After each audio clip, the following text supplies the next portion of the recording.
viewers, welcome back to my channel. Today we'll be discussing about God's waiting room. God's waiting room. Why did God have a waiting room? Sometimes God made us to wait at the waiting room to grow us, to prepare us for the blessing we are believing Him of. Sometimes God made us to wait because He wants us to know more about that blessing, about that thing we are believing Him of. For example, you are believing God for promotion. God made you to wait because He wants you to learn more how to handle that promotion, that post when it comes to you.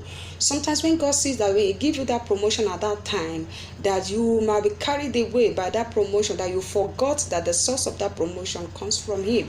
So He made you to wait so that you know how to trust Him even when you are promoted. Sometimes you are believing God for blessing, for help, for healing. God made you to wait to grow your faith.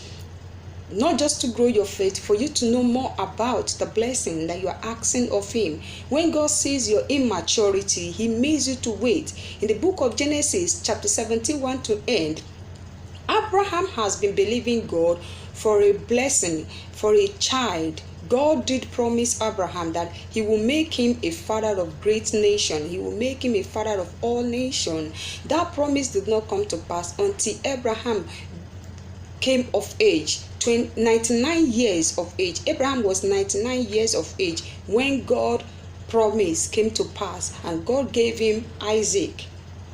Now, does it mean that God kept Abraham waiting just for waiting's sake? No. In verse 1 of Genesis chapter 17, God stated it. He said, "Walk before me and be ye perfect," which means there is something that Abraham is doing that God really wants to perfect. There is something about Abraham that God wants him to come off, to really learn more, to mature, to handle. So God wanted him to be perfected before He can hand over that blessing unto him. And when Abraham figured it out, waited on Him, grew, learned, and depend totally on God, God brought that promise to pass. You will know that in previous chapters of Genesis, Abraham made some mistakes, which means he has not come of age. He has not matured enough in God to know that, to depend on God totally. So when he gets to chapter 17 of Genesis, God asks him to walk before Him and be perfect. Because when you are perfected, when you are matured, you'll be able to handle the God's blessings in your life.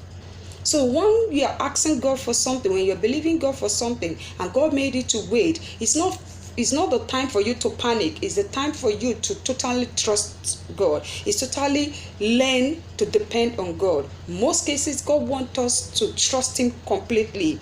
You see, trusting God, believing God is good, but waiting also will be better.